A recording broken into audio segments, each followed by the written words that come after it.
Welcome to the channel. Do you guys have extra zucchini from the garden? Or maybe you just like zucchini because it's a good affordable vegetable to make some side dishes with? I've got a side dish or spread that you may not have heard of. I just heard about it this year. A friend told me about it and said it's amazing, so I'm gonna give it a try. We are making zucchini butter. I'm Jamie with SavorySaver. I share gluten-free recipes, tips, tricks, and resources to make your gluten-free lifestyle easier. So please consider hitting subscribe and let's get started. So this is a super simple recipe. Zucchini butter is basically just cooked down zucchini until it becomes spreadable consistency. And the recipes all say to use it on crostini or on crackers. I think being gluten-free, you're going to want to use it as a side, or, maybe find some good gluten-free crackers that you like. I will say that my friend says she's been eating it plain. Just after you make it, she says it's good enough to eat as a side dish. So I'm probably going to do it that way. So ingredients-wise, you're going to need 2 pounds of zucchini. So I've got 4 small to medium zucchinis. I just think they're going to have less seeds, so that's what I opted for. You want 2 shallots. I'm assuming 2 shallots means this, because usually shallots, once you cut into them, it's usually 2 halves. The recipe also says shallots or garlic. I'm using both because I like the taste of both. I don't have any fresh garlic, so I'm going to use this garlic in water that's already minced. For seasonings, we are using basic salt and pepper. And once we get over to the stove, I've got some butter and some olive oil. The recipe says 1/4 cup of one or the other, but I'm going to use half of each. So I've got that in the pan. I'll show you that when we get there. So our zucchini is going to get grated. So it says coarsely grated, so I'm going to use the big portion of the grater. I'm just going to grate everything down. Then I'm going to put it in the colander. I've got a bowl below it to capture any water. And I'm just going to let it drain for about 3 or 4 minutes, and then I'm going to wring it out with a towel just to get out more liquid. That's going to help everything cook a little faster. So let's get this grated and move forward.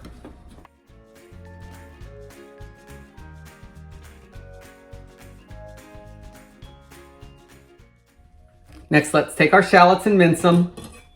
Guys, I'm not going to be super fancy about this.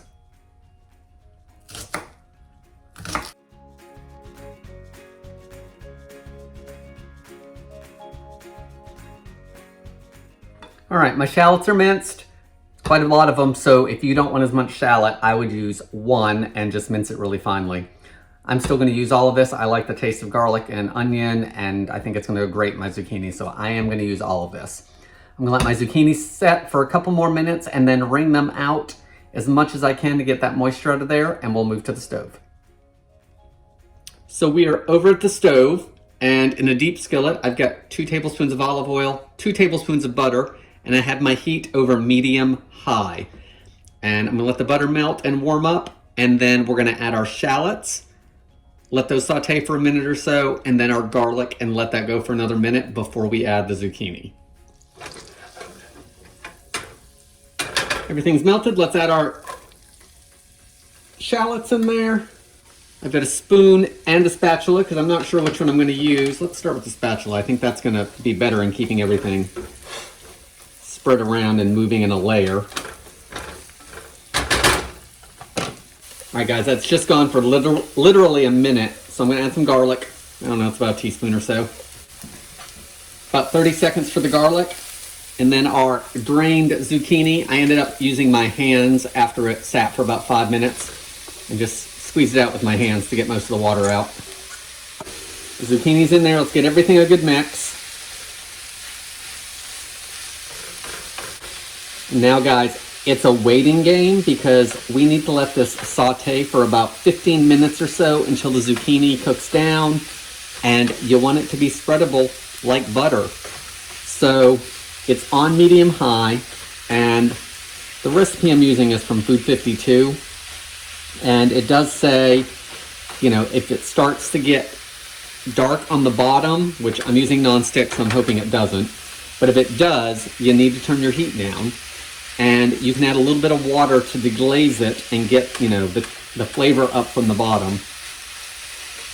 So I'm gonna stir this every minute, every couple minutes, and just give it a good mix and keep an eye on it. And we'll check in just a couple minutes. So we're about 5 minutes in, and a lot of this time has been spent evaporating the excess liquid out of the zucchini and the shallot. So I can see it's cooked down some, and it's still nice and bright green. I'm not concerned with it burning yet, but I do think I'm going to probably turn it down soon, especially if I see any kind of darkening too early. We do want it to caramelize some, but I don't want it to do it too early. And I have some water off to the side in case I need it.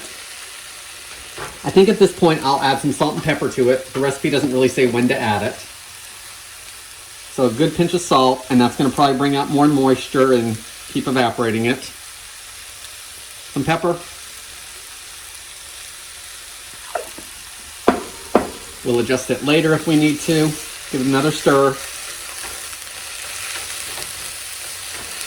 And I'm just putting it into a single layer after I mix it up, just to make sure it's getting as much contact with the pan as possible to continue to evaporate that moisture and slowly caramelize.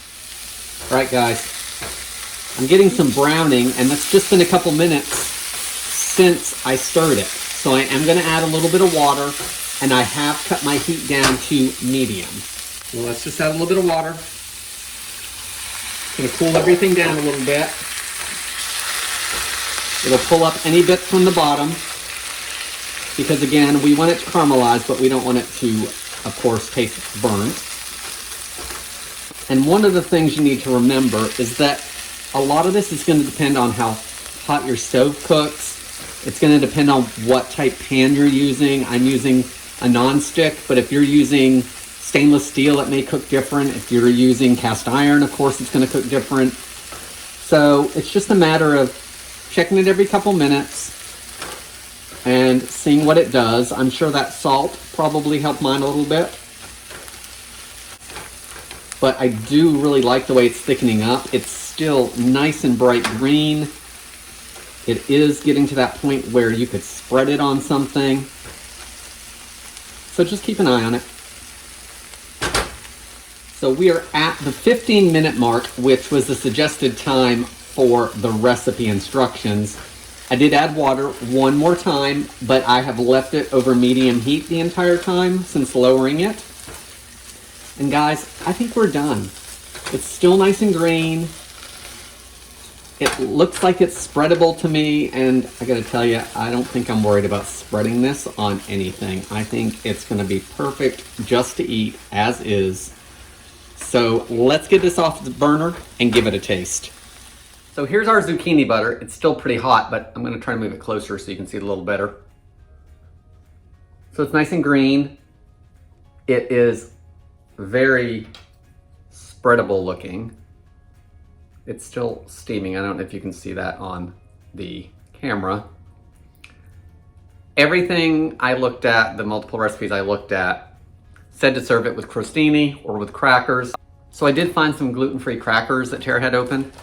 So I looked inside because Char table crackers, she likes those, and they look like this. This was in there, and they are not Char. That's some open glutino crackers that she has. So I'm gonna try it on the glutino because they're open, and you know, that one's broken anyway. So let's try it on a cracker first.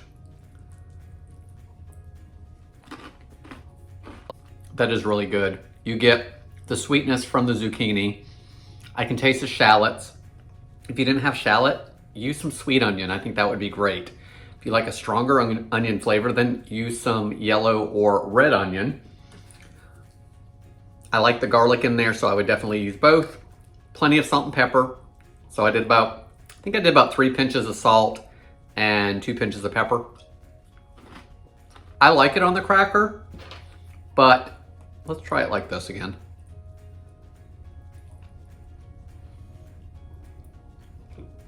I actually think I like it better without the cracker. I think that the flavors stand out better. So maybe if you were having people over, use the crackers or tortilla chips or gluten-free crostini to use it like as a, you know, a method for carrying it over to your mouth, but I think I prefer it as just a side dish on its own. Guys, it's a healthy option. We use a little bit of olive oil, a little bit of butter, but the rest of it is pure vegetable. Zucchini butter, great use for extra zucchini. Zucchini goes on sale on a regular basis, so it's a good affordable side dish. What are your thoughts on zucchini butter, or have you even heard of it? I had not heard about it until about a month ago. So I finally got to try it. Glad I did. Don't know if I can talk Tara into trying it because she's not a zucchini person, but who knows? Anyway, that's all I've got for today. I want to thank you guys so much for watching. I appreciate it, and I hope to see you in the next video.